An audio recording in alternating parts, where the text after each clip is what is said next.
Hello, friend. Welcome to Julia for Talented Amateurs, where I give tutorials about the Julia programming language for hobbyists and enthusiasts. I'm your host, the Dabbling Doggo. I dabble. This series contains 13 tutorials divided into 3 parts. Part 1 will cover the basics of coding with Julia. You'll learn how to download Julia onto your local machine, set up a programming environment, and start coding. Part 1 will focus on practical coding and not so much on theory. Part 2 will cover some intermediate concepts of computer science. We'll also take a look under the hood of Julia to see how it works and what makes it special. Part 3 is a final project to wrap everything up. New tutorials will be posted on Tuesdays. These tutorials are for beginners who have no programming background. I am assuming that Julia is your very first programming language, so there are no knowledge prerequisites. However, you will need access to a computer with an internet connection. And by computer I mean a laptop or a desktop running Windows, Mac OS, or Linux. Sorry, no smartphones or tablets. If you are an experienced programmer, you are certainly welcome, but I suspect that my tutorials may be too slow for you. Julia is a relatively new computer programming language. It's been under development for about 10 years, but version 1.0 was only released in 2018, so for the general public it's only been around for the past couple of years. The early adopters of Julia are members of the scientific and academic communities. Nerd! Fans of the language proclaim that it's the language of the future, since Julia is easy to learn and is designed to be both flexible and fast. Critics of the language appear to be more skeptical. Since the language is still relatively young, it's difficult to predict whether Julia will become a mainstream language or will remain a smaller language geared to those in data-intensive fields. I am not a computer scientist. I am not a data scientist. I am not a mathematician. I do not have a PhD, and I am not affiliated with Julia Computing. I am a self-taught hobbyist who has always wanted to learn a computer programming language, but didn't know where to begin. Julia is my very first programming language. I first heard about Julia in 2018 when version 1.0 was released. When I heard about it, I put it on my bucket list and resolved to learn it in 2019. Well, 2019 came and went, and I never looked at it. I put it on my New Year's resolution list for 2020, and, like the rest of the world, I found myself stuck at home earlier this year. I took advantage of that time to teach myself Julia by watching YouTube videos and by reading documents online. I learned Julia for free without paying any money for textbooks or by signing up for any paid online courses.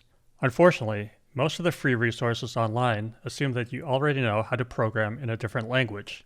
So the claim that Julia is easy to learn really should come with a caveat stating that Julia is easy to learn once you've already learned another language.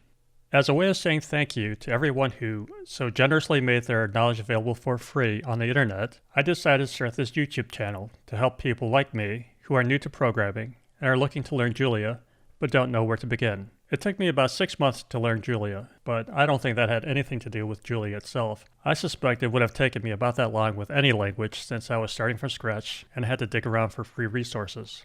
The good news is, if I can learn it, so can you. You can do it!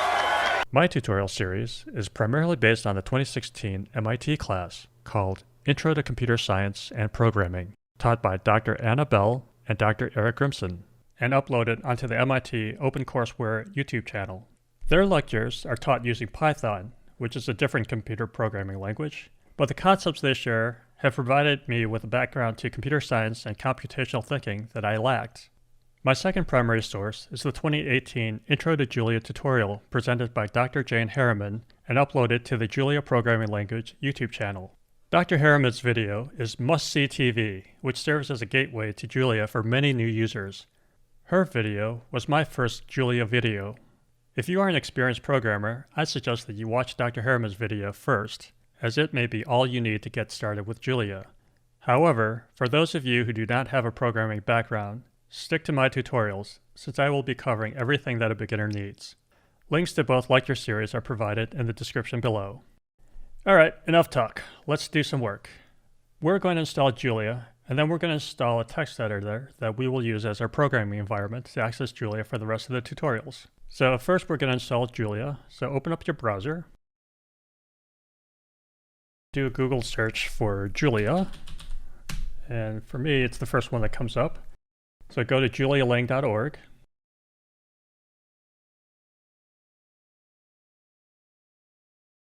Go ahead and bookmark this page.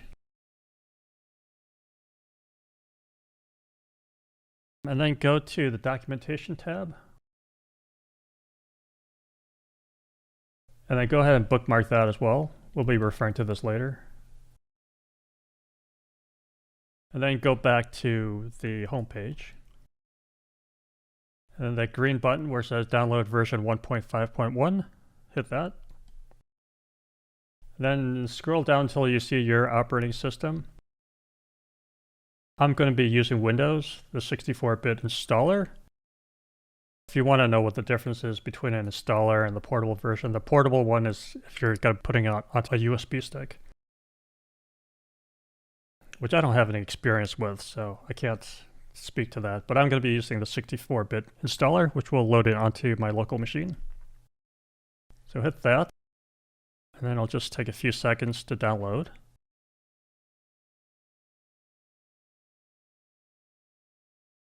And then once it downloads, you can hit to execute.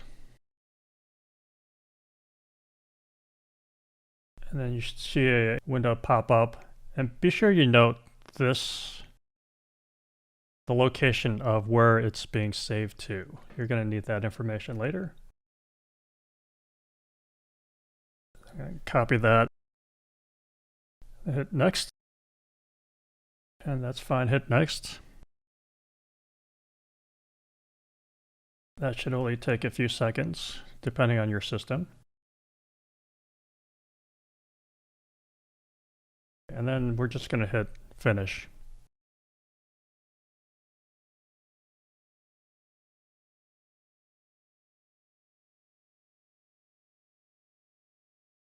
So you should see an icon that showed up for Julia, which is a shortcut for what they call the REPL. So if you double click on that, you see a screen that comes up. And on my screen, it's really small, so I'm going to make this a bit bigger.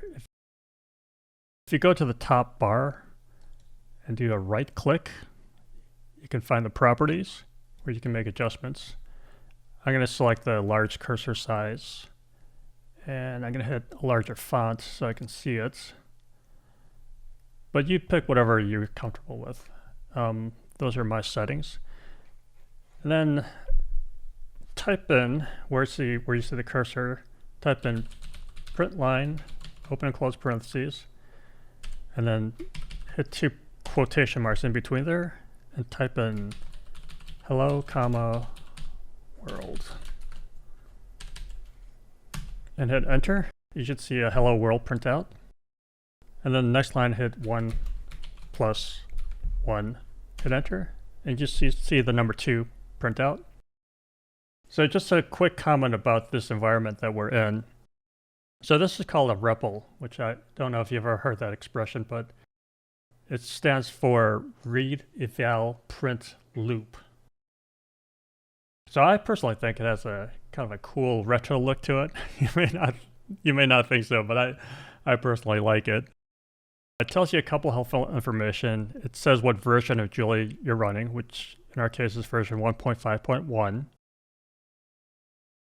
It also tells you a couple of helpful websites, which you should have already bookmarked. So for the documentation, it tells you where you can find the documentation. It also tells you where the official website is for Julia, julialang.org. It also provides some helpful inline resource. So if you type in a question mark where the prompt is, a help screen will come out, and you can type in like print line if you want to know what you just did. It just prints out some useful information for you right there, so you don't have to go to the documentation. One more thing I'll point out, if you hit the close bracket, you'll see a package prompt come up, which is for the package manager. I'm going to cover that later in this course, so you don't need to worry about it. For now, just backspace to get out of it. That's about it. So what's the deal with Hello World? Hello World is generally the first line of code that everyone learns regardless of the language. There's also something known as time to Hello World, which is an indication of how easy or how hard a programming language may be to learn. In Julia, it's pretty simple, right? It only took us a few minutes to download Julia and type in Hello World. So that should be a good sign. So when we get out of the REPL, all you have to do is type an exit and do an open and close parentheses. Don't forget the parentheses. Hit enter. And then the REPL should disappear from your screen. And that's it. So now you have Julia downloaded onto your machine and you have a REPL installed. So now you're ready to move on to the next step. The next thing we're going to do is install Atom. Atom is a free and open source text editor developed by GitHub that can be used for multiple programming languages, not just Julia. First, we'll install Atom, and then we'll install the Julia extension called Juno. Open up your browser again, and do a Google search for Atom, A-T-O-M. For me, it's the first one that comes up, is atom.io. Go ahead and click on that. And the Atom website should auto-detect your system. So for me, it's detecting a Windows 64-bit. So go ahead and download that. And you should see it download here in the corner.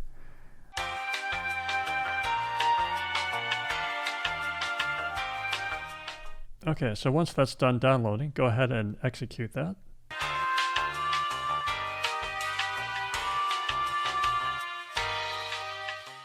Once it's done executing, it should bring up this welcome screen. We're not quite ready to use this yet, so don't touch anything. We actually have to load Juno first. Go ahead and open up your browser again.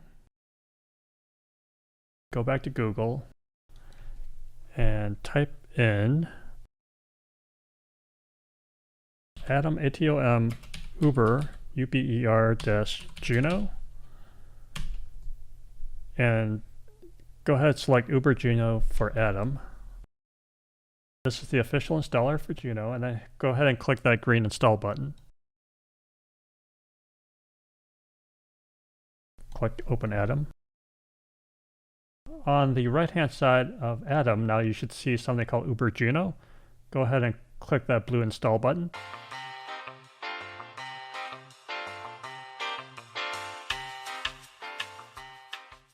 When you see this message come up where it says Open Juno specific panes on startup, click yes. We are almost ready. Bear with me for a few more minutes. Once that's done, you want to go to the Setting tab. You see a bunch of tabs open. Go to the one marked Settings.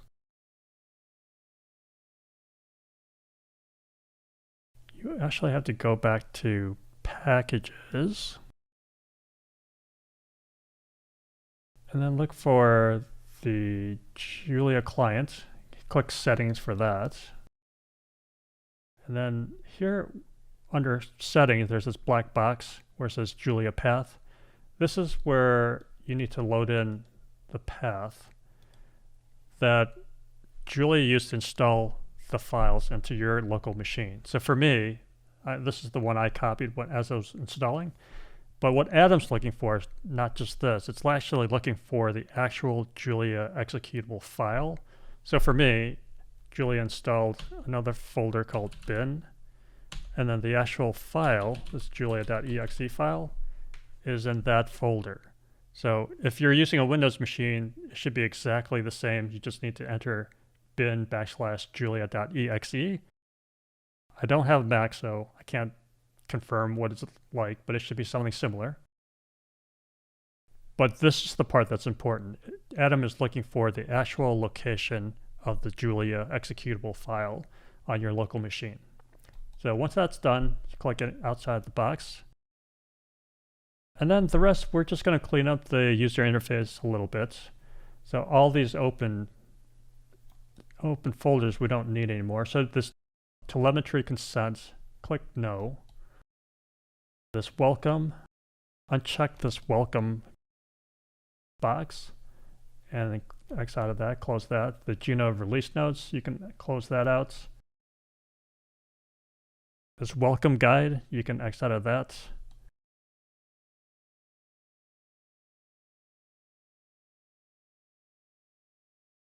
Now a few more things to point out. Under the settings tab, there's something called themes. You can click on themes, and this is where you can customize it for your needs. If you don't like this dark theme, you can pick one of the lighter themes. So you can see what that looks like. I'm just going to stick with the default settings, which is the one dark. But that's where you can change the settings to suit your personal preferences. And then go up to core, and then scroll down until you see something called Open Empty Editor on Start. Uncheck that box. And then go to the settings for packages, and then go back to the Julia client where we were just at. Click on the settings there, and scroll down until you see UI options. And scroll down until you get to the layout options. And where it says REPL, select center, no split is fine. And then workspace, click right, no split. Same thing with documentation browser. Pick right and no split. Plot pane, same thing. Click right, no splits.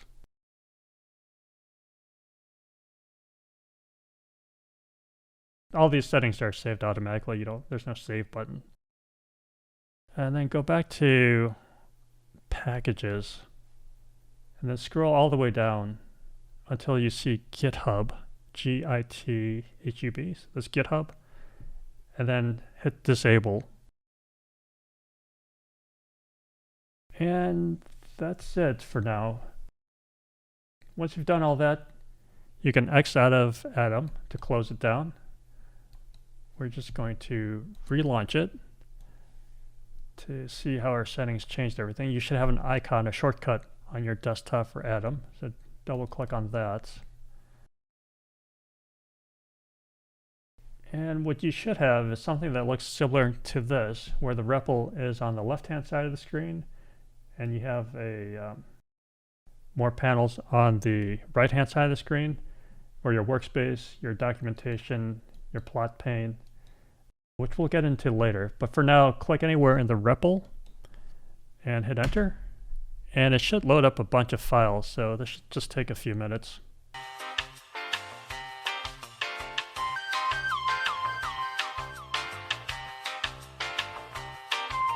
Okay, so now what you should see is something that looks like the REPL that we originally saw when you downloaded Julia for the first time.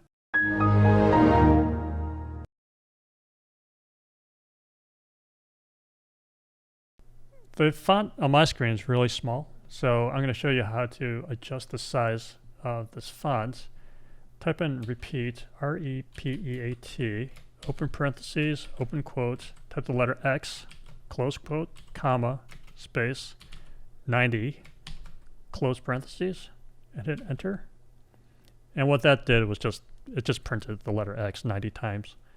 So if you go under view and say increase font, it should just increase the size of everything. If everything disappears, just click on the REPL and it should reappear. So view, increase font, click on the REPL, view, increase font, click on the REPL. I know this is kind of tedious, but you can repeat this process until it's a font size that is comfortable for you on your monitor. So this I might have to do a few times because I want it a little bigger so you can see it in the tutorials.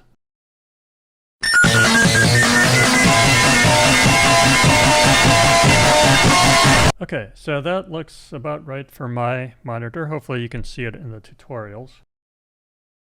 Now we're just going to test to see if everything is working. So like we did in the REPL, type in print line, quotes, hello, comma, world. And then you should see hello world pop up if everything is working right.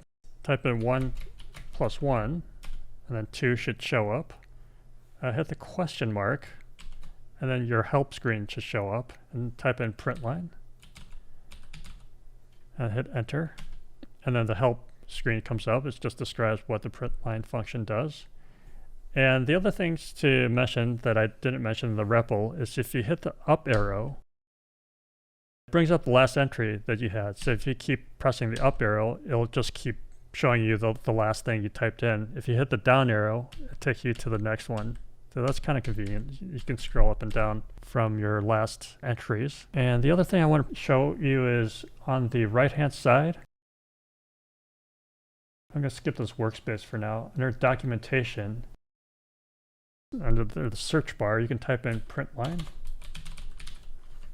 hit enter, and it's going to show every single command that's in Julia that has the word print line or related to it.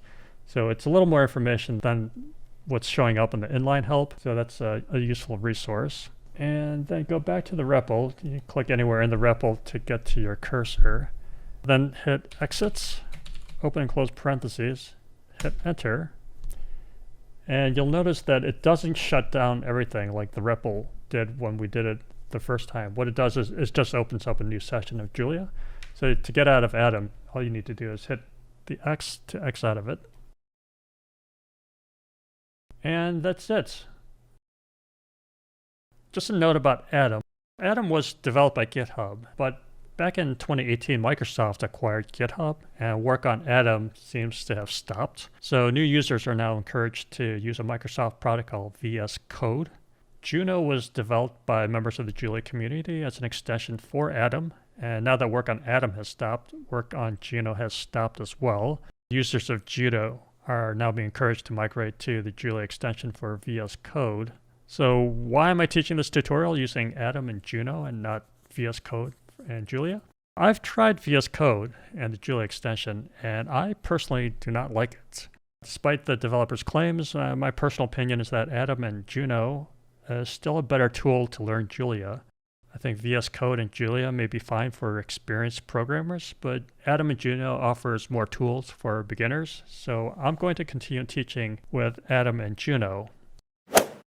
That's it for today. If you got this far, congratulations on successfully installing Julia, Atom, and Juno.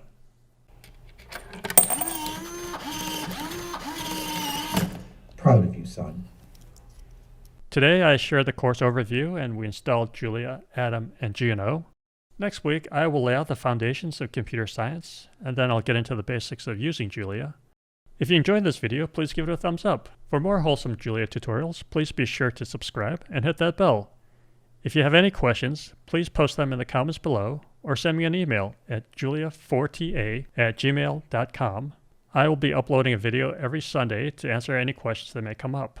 Feel free to spread the word by sharing this video, since I'm sure you'll all agree that this is the finest tutorial on all of YouTube. Worst tutorial ever.